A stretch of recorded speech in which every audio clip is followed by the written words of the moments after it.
The temperature just dropped below 80 degrees Fahrenheit, one of the coldest places on Earth. The ground is frozen solid.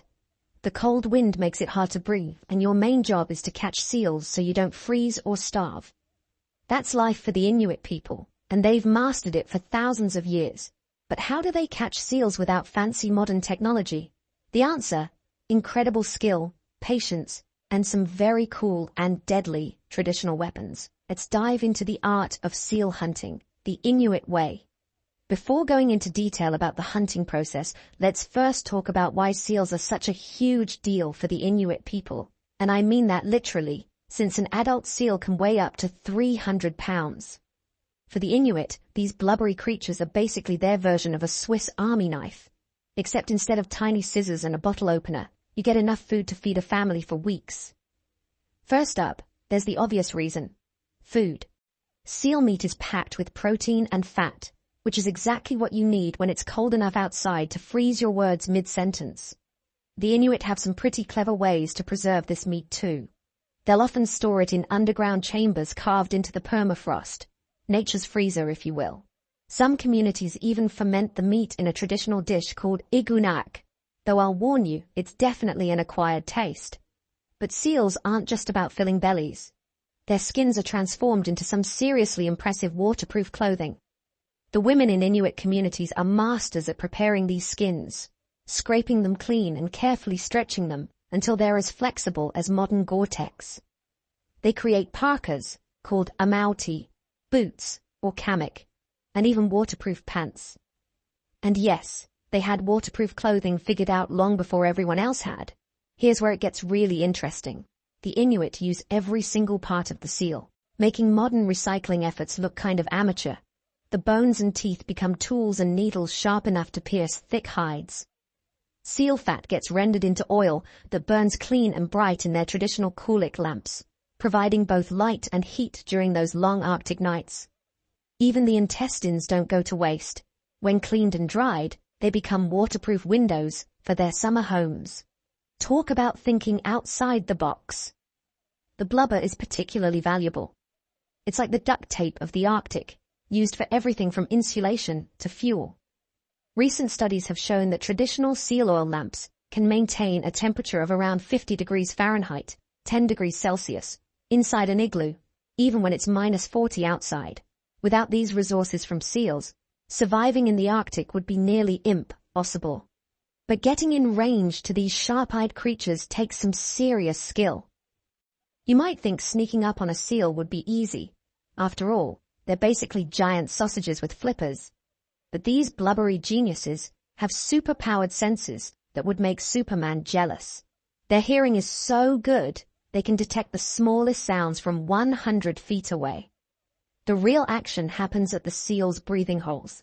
These are like tiny pit stops that seals create in the ice to catch their breath while hunting. Finding these holes is step one of the Inuit seal hunting master plan. But here's the kicker. These breathing holes are usually only about the size of a dinner plate. Once an Inuit hunter spots a breathing hole, they've got to play the waiting game. And when I say waiting, I mean waiting. Research shows that successful hunters often sit motionless for up to 6 hours, without having a phone to check even once. The trick is to stay downwind because seals have noses that would put a bloodhound to shame. They can smell a human from crazy distances, which is why positioning is everything. The coolest part? Many hunters wear traditional sealskin clothing while hunting. It's not just about staying warm. The sealskin actually helps mask their human scent. Plus, when you're crawling across the ice, wearing sealskin helps you blend in.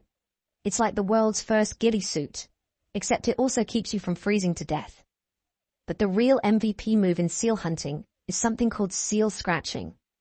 When a seal is nearby, some hunters will gently scratch the snow with a special tool, mimicking the sound of another seal. It's like sending a text message to a seal, except instead of "you up," it's more like, "Hey, the fishing's good over here." The seals actually respond to this, sometimes swimming right up to the breathing hole to check out their new friend. Getting close enough to strike takes a lot of patience and waiting. But once you're in position, you better be ready with your hunting tools, because seals don't exactly hang around for a photo op. Speaking of tools, the Inuit have developed some pretty incredible weapons for this exact purpose. See, Forget everything you've seen in action movies. The real hardcore weapons are the ones Inuit hunters have been using for generations. While modern hunters might show off their fancy rifles, traditional Inuit weapons are the real craftsmanship. The star of the show is definitely the harpoon, but we're not talking about some simple stick with a pointy end. Traditional Inuit harpoons are engineering masterpieces that would make NASA scientists scratch their heads. The tips are designed to do something pretty clever.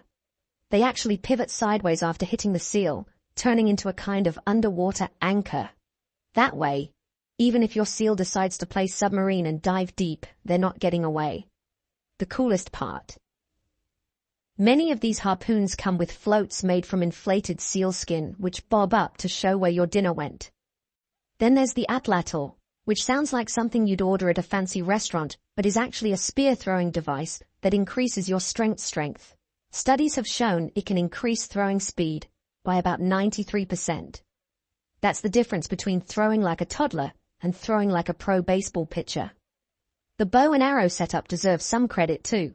Unlike the lightweight arrows you might see at summer camp, Inuit arrows are built like tiny missiles. They've got heavy bone or ivory tips that can punch through thick blubber like it's butter. Some hunters even attached small bladders to their arrows. When they hit a seal, these bladders would fill with water and slow the seal down.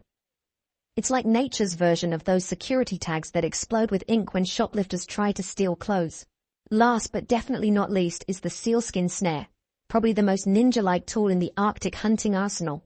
It's basically a loop of rope made from sealskin that gets placed around breathing holes. When a seal pops up for air, the snare tightens faster than your jeans after Thanksgiving dinner. The genius part is that the more the seal struggles, the tighter the snare gets. But having these amazing tools is one thing.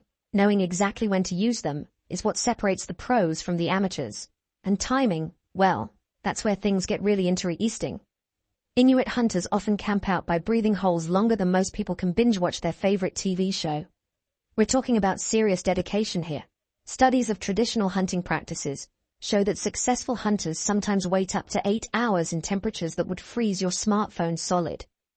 Here's where it gets wild. Seals typically surface for just 2-3 seconds to breathe. The hunter has to stay completely still during this whole waiting game, because one wrong move, and that seal is gone. The really crazy part. Experienced hunters can actually tell when a seal is about to surface just by the tiny bubbles that come up through the breathing hole. When that seal finally pops up its head, everything happens fast. The hunter has to strike in a split second, but with perfect accuracy. The traditional Inuit hunters have a success rate of around 60%, which is pretty impressive considering they're trying to hit a moving target that's only visible for a couple of seconds. But here's something that would surprise most people. The actual strike isn't even the hardest part. Once you've hit the seal, you've got to get it out of the water before it slips away. This is where those fancy harpoon designs really shine. The hunter has to play a careful game of tug-of-war with an animal that can weigh as much as a small piano. One wrong move, and your dinner, plus your precious hunting tool, disappears into the icy depths. The whole process is like trying to thread a needle while riding a roller coaster in the dark while wearing mittens.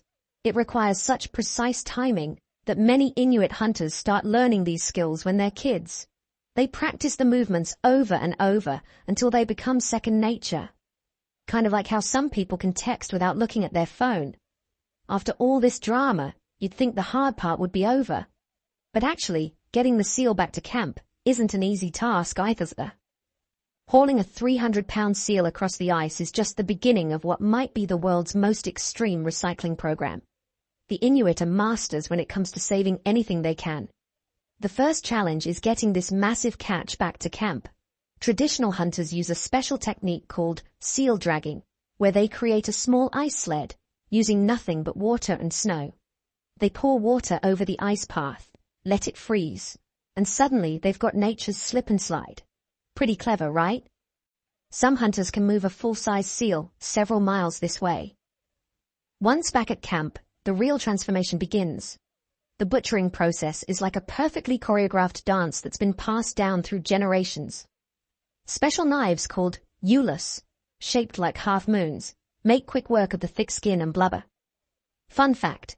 Studies show these traditional ulu knives are actually more efficient for seal butchering than modern knives, with experienced users working about 30% faster.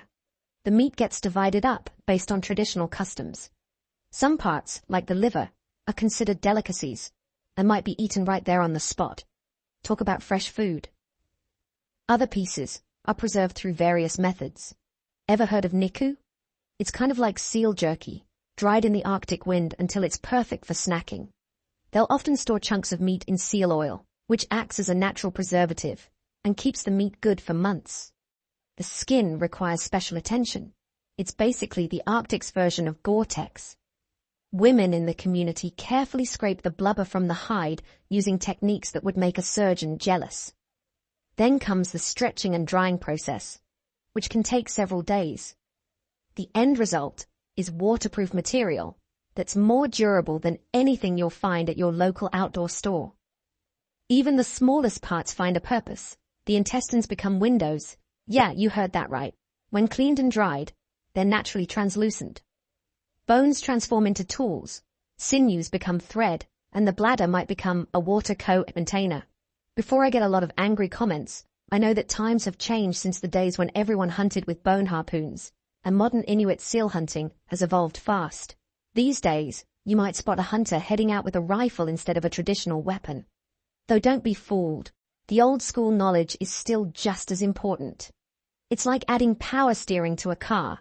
The engine's different, but you still need to know how to drive. Currently, 70% of Inuit hunters use a mix of traditional and modern methods. They might zoom out to hunting spots on snowmobiles, but they're still using centuries-old tracking techniques to find those seals. Many hunters carry GPS devices nowadays, though honestly, most of them can still navigate by reading snow patterns and wind directions better than any satellite. The economics of seal hunting has shifted too. While it's still crucial for putting food on the table, with the average Inuit family consuming about 900 pounds of wild harvested meat per year, it's also become a source of income. Traditional sealskin clothing and crafts are now sold worldwide, supporting local communities and keeping ancient skills alive. A single, well-made sealskin parka can fetch upwards of $1,000 in southern markets. But here's where things get really interesting. These modern Inuit hunters are basically environmental scientists in disguise. They track seal populations, monitor ice conditions, and note climate changes with the precision of a weather station. Their knowledge is so valuable that environmental researchers often partner with Inuit communities to study Arctic ecosystems.